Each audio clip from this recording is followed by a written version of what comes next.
продолжуваме понатаму за проектите кои што спојуваат две соседни земји, имено нашата и Албанија. Проектот се вика Откривање на скриените атракции, а Емилија Героска ни пренесува информации повеќе за овој проект, за каков проект станува збор. Добро утро, Емилија, се гледам и се слушаме, се надевам, за каков проект станува збор и во која фаза е? Добро утро на сите. Еве, во духот на новото нормално и јас утрово ви се јавувам од еден парк кој што барем малку ќе не подсети на тоа што значи да сме во природа. Се надевам дека врската е добра и доколку има некаков проблем, кажете па ќе пробаме, па ќе речам во ново нормално да направиме се што е можно во однос на технологијата да функционира. Се си е во ред и те гледам и те слушаме и навистина многу ми е драго што оваа гледка ни ја овозможуваш. Ние затворени во студиото од рано наутро. Но ајде повеќе детали за овој проект за кој што ќе зборуваме во продолжение. Откривање на скриените атракции. Многу значаен всушност за поврзувањето на две држави, Македонија и Албанија. Каков проект станува збор?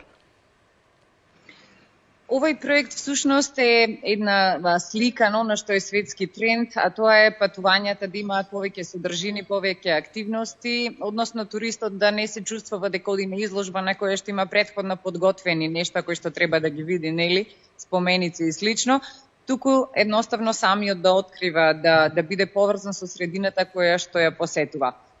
Уште пред пандемијата да почне, проектот беше дизајниран и отпочна токму во Демирхисарско и во околината на Клос во соседна Албанија, да открие што е она што може да им се предочи на туристите, а при тоа да не се наруши тој екосистем со локалните жители кои што живеат таму. Еве фотографиите кои што одат во позадина, всушност кажуваат колку тие скриени атракции сме ги откриле. Ова е Клос во моментот што го гледате. Тоа е една општина која што за многу кусо, заради изградбата на новиот автопат од Тирана до Дебар, до нашиот граничен премин, ќе биде ставена на туристичката мапа, бидејќи времето за патување од главниот град до овде ќе се скуси за 1 час и практично голем број од туристите кои што поминуваат ќе можат да ја посетат. Недопрена убавина, град кој што е во долината на реката Мат и кој што изобилува со глацијални езера, огромни потенцијали за планинарски патеки, велосипедски патеки.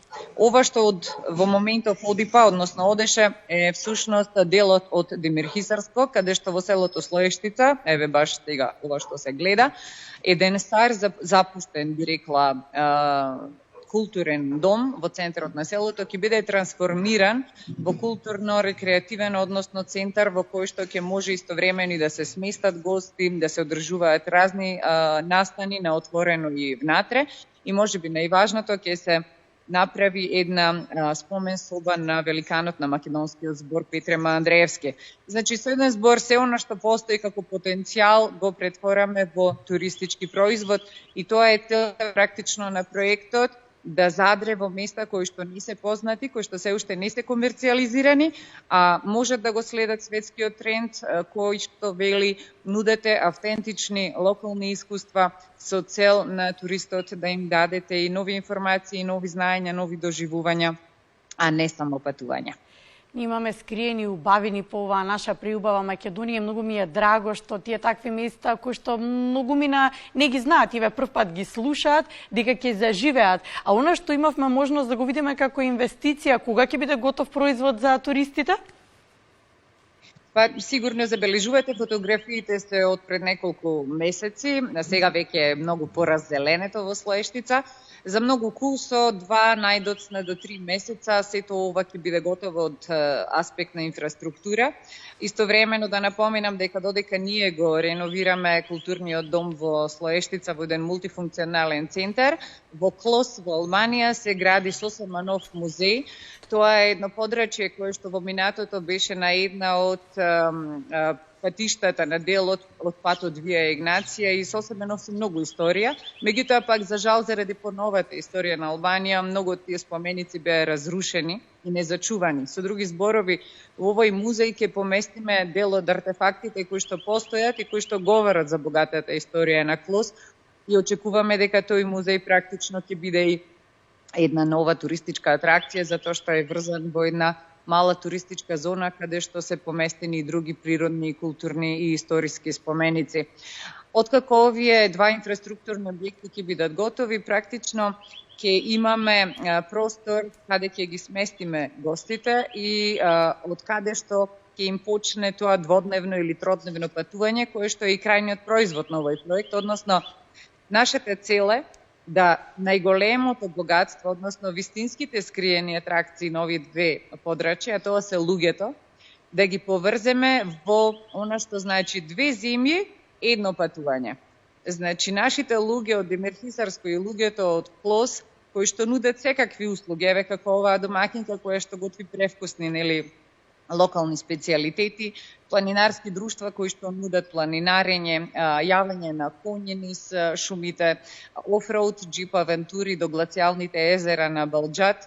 Сето тоа, сите тие скриени атракции ги поврзуваме во патувања кои што ги поврзуваат двете локации, значи двете зими во едно патување кое што може да трае 2, 3 или 4 дена и одговара на сите типови на туризам, значи на луѓе кои што може би се само на поминување, на луѓе кои што од главните градови во двете зими сакаат да избегаат во внатрешноста на еден урбан детокс, би рекла.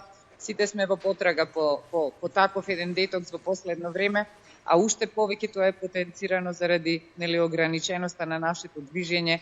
И еве во екот на оваа пандемија на сите ни треба мир, зеленило, насмев од домакините и превкусна храна. Добрата страна на пандемијата, Емилија, ќе се согласите дека повторно не врати сите кон природата, природните убавини и повеќе чувството да го почитуваме, цениме тоа што природата ни го дала. Ќе се вратам повторно на домашен терен за Слоештица. Споминавте локално население, па добро, колку тие всушност се свесни и задоволни од економскиот бенефит кои ќе го добијат во наредниот период со сево ова што го најавивме? Оне што е важно е да разбереме дека ние со локалното население практично работиме да ги мотивираме да го продаваат својот начин на живот. Значи, овие се места, области каде што се уште немаме една сценска презентација на убавините. Туку таму животот се одвива нормално. Слоештица е богато село, Клос, селата околу градот Клос исто. Со многу луѓе кои што работат и кои што гледаат можност во нашиот проект да направат една поинаква услуга за гостите, една диверзификација на нивните активности со кои што се занимаваат. И во центарот на ова за нас се сепак домакинките и младите луѓе, затоа што голем дел од патувањата се вртат околу храната и околу прошетката надвор во природа. Така што одржавме низа работилници со луѓето, можам гордо да кажам дека за нашиот проект голем успех е тоа што ние со нашата таргет група сме многу блиски, сме многу присутни на терен и буквално сите идеи доаѓаат од луѓето и остануваат луѓето да ги реализираат.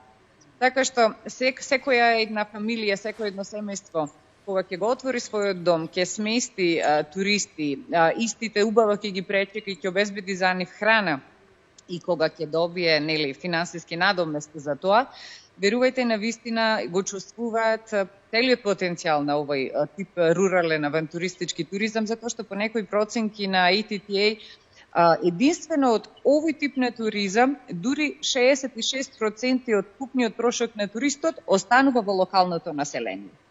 И тоа е, би рекла, најголем финансиски бенефит од било која друга туристичка активност. Така што во многу насоки има бенефит ваквиот начин на промоција и развивање на туристички производи, бидејќи не само што е ново, интересно и убаво за сите нас кои што сме туристи и домашни, независно што би било од истата земја, туку пред се и за животната средина, за природата, затоа што не постојат ниту желби, ниту пак можности за еден масовен конфекцијски туризам кој што би го нарушил балансот на тој екосистем. Емилија, ви благодарам. Посакувам реализирање на плановите, а тука сме за вас и ви ветувам кога сето ќе се изреализира да прикажеме повторно како изгледаат овие природни убавини кои што си ги имаме ние. Благодарам и ви посакувам убав и успешен работен ден. Ви благодарам и вам и само на крајот би сакала да споменам дека навистина голема благодарност должиме до Европската Унија, кој што го исфинансира овој проект преку програмата за прекогранична соработка помеѓу нашата земја и Албанија. И овој проект е само една, да кажам, капка во морето активности кои што делегацијата на Европска Унија во Скопје ги презема со цел да ги промовира токму ваквите дестинации, кои што имаат за цел да прикажат, да докажат дека независно од физичките граници, природата нема граници, можноста да уживаме во неа исто така нема граници и дека треба на нашите места, на нашите, да кажем, дестинации, да гледаме како на отворени дестинации, како такви да ги промовираме и на крајот од денот да градиме релации помеѓу населението од нашата страна и од албанска страна, затоа што луѓето се тие кои што ги овозможуваат услугите и за туристите, меѓутоа истовремено и можат да си помогнат себе си со зголемување на нивниот приход. Благодарам, останете ми во добро здравје до следно гледање и слушање.